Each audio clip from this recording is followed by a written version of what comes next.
Hello friends, welcome to quick learn tutorial series. इस video से आज मैं स्टार्ट करने वाली हूँ एक इम्पॉर्टेंट सीरीज जिसमें मैं आपको कुछ इम्पॉर्टेंट फॉर्मूले और इक्वेशन बताऊंगी हमारे एनालॉग इलेक्ट्रॉनिक्स के। तो ये पार्ट 1 वीडियो है जहाँ पे अपन देखेंगे ट्रांजिस्टर पे बेस्ड इम्पॉर्टेंट फॉर्मूले और इक्वेशंस, और इन पे बेस्ड कुछ न्यूमेरिकल भी हम नेक्स्ट वीडियो में सॉल्व करेंगे। जो भी स्टूडेंट्स यूपीपीसीएल, जेई इनके एग्जाम के लिए तैयारी कर रहे हैं उनके लिए ये सीरीज बहुत हेल्प करने वाली है, और आपके सेमेस्टर एग्जाम्स के लिए भी ये बहुत हेल्प करने वाली है। तो प्लीज़ इस सीरीज के साथ आप बने रहिएगा। ट्रांजिस्टर की थ्योरी ऑलरेडी मैं आपको एक्सप्लेन कर चुकी हूँ, तो मेरी जो ट्रांजिस्टर वाले वीडियोस हैं उनको आप ज़रूर देखिएगा। उनका लिंक मैं आपको डिस्क्रिप्शन बॉक्स में दे दूँगी। तो आइए वीडियो स्टार्ट करते हैं। तो यहाँ पे अपन देखने वाले हैं इंपॉर्टेंट फॉर्मूले और इक्वेशन हमारे बाइपोलर जंक्शन ट्रांजिस्टर के यानी बीजेटी के। सबसे पहला फॉर्मूला है current gain in BJT. BJT में करेंट गेन क्या कहलाता है?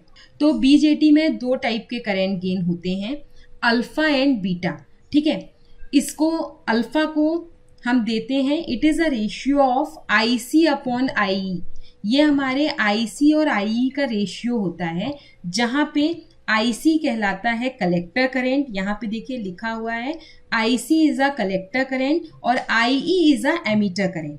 ठीक है, तो अल्फा क्या हो गया? कलेक्टर करंट और एमीटर करंट का जो रेशियो होता है उसको हम कहते हैं अल्फा, और ये हमारे बीजेटी का करंट गेन है। दूसरा करंट गेन हमारा कहलाता है जिसको हम बीटा से डिनोट करते हैं। Beta is a ratio of IC upon IB। ये रेशियो है कलेक्टर करंट और बेस करंट का। IB हमारा बेस करंट कहलाता है। तो अगर कलेक्टर करंट और बेस करंट का रेशियो होता है तो उसको हम बीटा से डिनोट करते हैं, और अगर कलेक्टर करंट और एमीटर करंट का रेशियो है तो उसको हम डिनोट करते हैं अल्फा से। तो ये बहुत इंपॉर्टेंट फॉर्मूले हैं। नेक्स्ट है हमारा common base configuration of transistor. हमारे बीजेटी की कॉमन बेस कॉन्फ़िगरेशन के कुछ फॉर्मूलेज जिसको हम CB कॉन्फ़िगरेशन भी कहते हैं। तो उसमें पहला इंपॉर्टेंट फॉर्मूला है कॉमन बेस वोल्टेज गेन। हमारा कॉमन बेस वोल्टेज गेन क्या कहलाता है? इन कॉमन बेस कॉन्फ़िगरेशन में BJT is use as a voltage gain amplifier. BJT को हम वोल्टेज गेन एम्पलीफायर की तरह यूज करते हैं। अगर आपने थ्योरी पढ़ी होगी तो आपको मालूम होगा कि जो हमारी CB कॉन्फ़िगरेशन होती है उसमें हम बीजेटी का किस तरीके से यूज़ करते हैं? बीजेटी का एक वोल्टेज गेन एम्पलीफायर की तरह यूज़ करते हैं, जहाँ पे जो हमारा कॉमन बेस वोल्टेज गेन होता है उसको हम AV से डिनोट करते हैं। यहाँ पे देखिए इसको हम डिनोट करते हैं AV से, और ये रेशियो होता है आउटपुट वोल्टेज और इनपुट वोल्टेज का। तो यही यहाँ पे लिखा है in common base configuration BJT is use as a voltage gain amplifier where the gain AV is the ratio of output voltage to the input voltage. ठीक है, अब AV का फॉर्मूला क्या होगा? कॉमन वोल्टेज गेन मैंने आपको बताया output voltage और इनपुट वोल्टेज का रेशियो है, यानी V out divided by V इन, ये हमारा AV होगा। अब V आउटपुट क्या होता है हमारे कॉमन बेस के केस में? तो V आउटपुट होता है ICRL, जहाँ पे IC हमारा कलेक्टर करंट है और RL हमारा लोड रेजिस्टेंस है। और इनपुट वोल्टेज हम क्या देते हैं? क्योंकि ये कॉमन बेस कॉन्फ़िगरेशन है तो इनपुट वोल्टेज होगा IER इन, जहाँ पे IE हमारा एमीटर करंट है और R इन हमारा इनपुट रेजिस्टेंस है। ठीक है, अब हमें मालूम है कि IC अपॉन IE ये जो रेशियो होता है वो होता है अल्फा का, हमारे करेंट गेन का। अभी मैंने आपको फर्स्ट स्लाइड में बताया था कि alpha is a ratio of IC upon IE। तो यहाँ पे IC अपॉन IE को हम अल्फा लिख सकते हैं, तो अल्फा RL अपॉन R इन ये हो जाएगा। तो AV की वैल्यू क्या आ गई कॉमन बेस वोल्टेज गेन की? अल्फा RL अपॉन R इन, जहाँ पे RL आपका लोड रेजिस्टेंस है, R इन जो है वो हमारा इनपुट रेजिस्टेंस है। तो ये सारे फॉर्मूलेज आप बहुत इंपॉर्टेंट हैं और आप इन सारे फॉर्मूलेज को नोट डाउन करिएगा।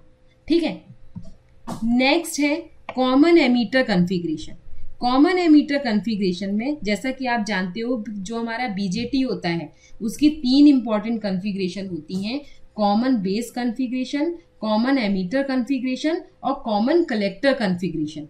ठीक है, सबसे ज़्यादा जो क्वेश्चंस पूछे जाते हैं वो आपके कॉमन एमीटर कॉन्फ़िगरेशन से पूछे जाते हैं, तो इन पे बेस्ड क्वेश्चन बहुत अच्छे से करिएगा। वैसे कॉमन बेस और कॉमन कलेक्टर पे भी पूछे जाते हैं, लेकिन कॉमन एमीटर पे सबसे ज़्यादा पूछे जाते हैं।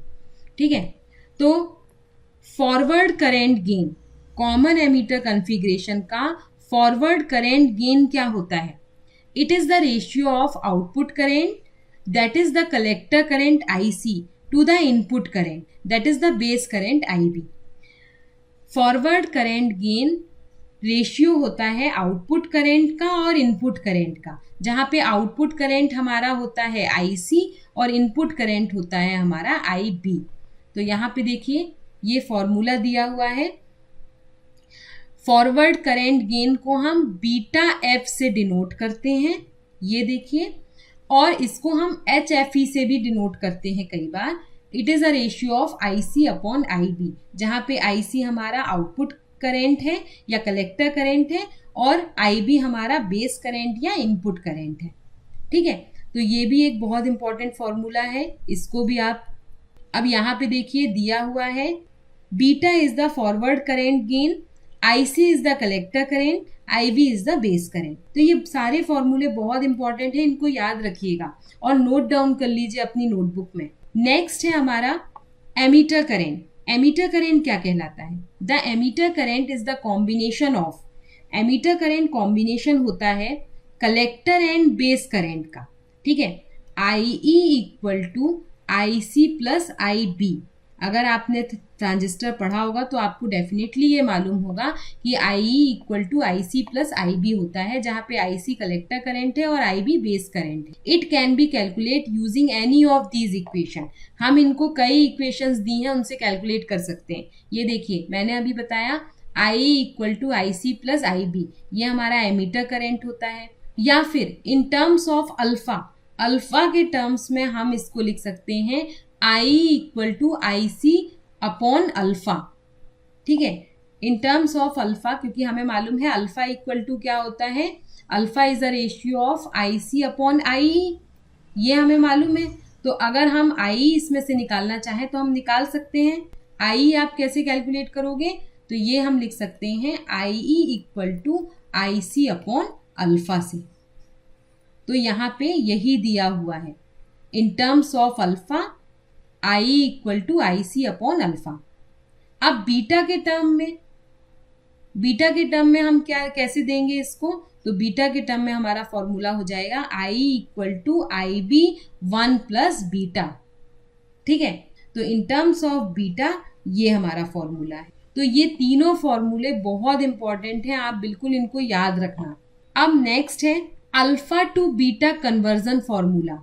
अल्फा से बीटा में कन्वर्ट करना या बीटा को अल्फा में कन्वर्ट करने का क्या फॉर्मूला है? कई बार हमें न्यूमेरिकल जब हम सॉल्व करते हैं तो बीटा की वैल्यू दी है, लेकिन वहां से अगर हमें अल्फा निकालना है या कन्वर्जन की जरूरत होती है तो हम कैसे करेंगे?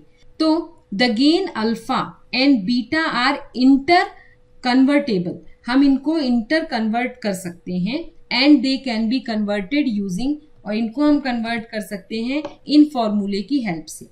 अल्फा का फॉर्मूला होता है beta upon beta plus 1, alpha equal to beta upon beta plus 1। ठीक है, यही फॉर्मूला यहाँ लिखा हुआ है। और बीटा क्या कहलाता है? Beta equal to alpha upon 1 minus alpha, ये है बीटा। तो अगर अल्फा दिया है तो आप बीटा निकाल सकते हो और बीटा दिया है तो आप अल्फा निकाल सकते हो। ठीक है, तो दोनों तरीके से आप इसको सॉल्व कर सकते हो, यानी बीटा की वैल्यू गिवन है तो अल्फा निकाल लीजिए और अल्फा की वैल्यू गिवन है तो आप बीटा निकाल सकते हो इस फॉर्मूले के थ्रू। तो ये बहुत हेल्प करेंगे आपकी न्यूमेरिकल्स को सॉल्व करने के लिए। नेक्स्ट है आपका कलेक्टर टू इमीटर वोल्टेज। ठीक है, हमारा कौन सा कॉन्फ़िगरेशन चल रहा था? ये हमारा CE कॉन्फ़िगरेशन चल रहा था, कॉमन एमीटर कॉन्फ़िगरेशन, जिनके फॉर्मूले हम देख रहे हैं। तो CE कॉन्फ़िगरेशन में कलेक्टर टू इमीटर वोल्टेज क्या कहलाता है? VCE collector to emitter voltage equal to VCB plus VBE, collector to base voltage plus base to emitter voltage. ये हमारा कलेक्टर टू एमीटर वोल्टेज का फॉर्मूला हो गया, जहाँ पे VCB stands for collector to base voltage, VBE stands for base to emitter voltage और VCE है आपका कलेक्टर टू एमीटर वोल्टेज। ये भी बहुत इंपॉर्टेंट है। नेक्स्ट बीजेटी की थर्ड कॉन्फ़िगरेशन है CC कॉन्फ़िगरेशन, जिसे हम कॉमन कलेक्टर कॉन्फ़िगरेशन भी कहते हैं। उसके फॉर्मूले फर्स्ट है current gain. The current gain, इसको हम AI से डिनोट करते हैं। AI जो कॉमन बेस वाला करंट गेन था उसको हम AB से डिनोट करते थे। जो कॉमन बेस का था करंट गेन उसको AB से डिनोट करते थे। कॉमन कलेक्टर वाले को हम AI से डिनोट करते हैं। ये ध्यान रखिएगा। The current gain AI of common collector BJT is given by the ratio of output current to the input current. Output current क्या है IE और इनपुट करंट क्या है IB। तो जो IE अपॉन IB होता है वो होता है AI की वैल्यू। ठीक है, यही यहाँ पे लिखी होगी। हमें मालूम है I इज इक्वल टू क्या होता है IC प्लस IB, तो ये फॉर्मूला हमें मालूम है। AI होता है हमारा कॉमन कलेक्टर करंट गेन, ये है आपका कॉमन कलेक्टर करंट गेन। ठीक है, तो इसकी वैल्यू है IE अपॉन IB। अब AI को हम किस तरीके से और लिख सकते हैं, तो इस फॉर्मूले का यूज करके हम लिख सकते हैं I की वैल्यू में हमने क्या किया, AI हमें मालूम है IE अपॉन IB। ठीक है, I की वैल्यू हमें इस फॉर्मूले से मालूम है कि होती है IC प्लस IB। तो यहाँ पे हम लिख सकते हैं collector current plus base current, हमें एमीटर करंट होता है वो मालूम है, अपॉन IB। तो ये भी हमारा एक फॉर्मूला हो जाएगा AI का। यानी अगर हमें I की वैल्यू नहीं दी है एग्जाम में, केवल IC और IB की वैल्यू न्यूमेरिकल में दी है, तो भी आप AI की वैल्यू निकाल सकते हो। ठीक है, तो ये फॉर्मूला भी इंपॉर्टेंट है। अब इसको और रिड्यूस कर सकते हो आप, तो ये आप लिख सकते हो AI equal to IC upon IB plus 1 लिख सकते हैं। तो एक ये फॉर्मूला हो गया। और IC अपॉन IB होता है बीटा, तो बीटा प्लस 1। तो AI की value in terms of beta, अगर आपको क्वेश्चन में बीटा दिया हो सीधे, तो आप सीधे बीटा की वैल्यू रख के AI की वैल्यू निकाल सकते हैं। तो इस तरीके से ये बहुत इंपॉर्टेंट फॉर्मूले हैं। ये जो जितने भी फॉर्मूले हैं यहाँ पे मैं मार्क कर दे रही हूँ स्टार, इन फॉर्मूले को आपको ध्यान रखना है जब भी आप BJT के न्यूमेरिकल सॉल्व करोगे। तो यहाँ पे मैंने आपको कॉमन बेस, कॉमन एमीटर और कॉमन कलेक्टर तीनों के जो इंपॉर्टेंट फॉर्मूले थे वो सारी चीज़ें बता दी हैं। होप आपको वीडियो पसंद आया होगा। अगर वीडियो अच्छा लगा हो तो इसे लाइक करें, सब्सक्राइब करें और अपने फ्रेंड्स के साथ ज़रूर शेयर करें। अगर आप ज़्यादा से ज़्यादा कमेंट करके मुझे बताओगे कि आपको इस सीरीज़ को आगे चाहिए है कि नहीं, तो मैं इस सीरीज को आगे बढ़ाऊंगी और इन पे बेस्ड न्यूमेरिकल भी आपको सॉल्व करके बताऊंगी। तो आप मुझे कमेंट करके जरूर बताइएगा। जितने ज्यादा व्यू आएंगे तो मैं इस सीरीज को आगे बढ़ाऊंगी। Stay continue, keep watching, keep supporting, bye bye.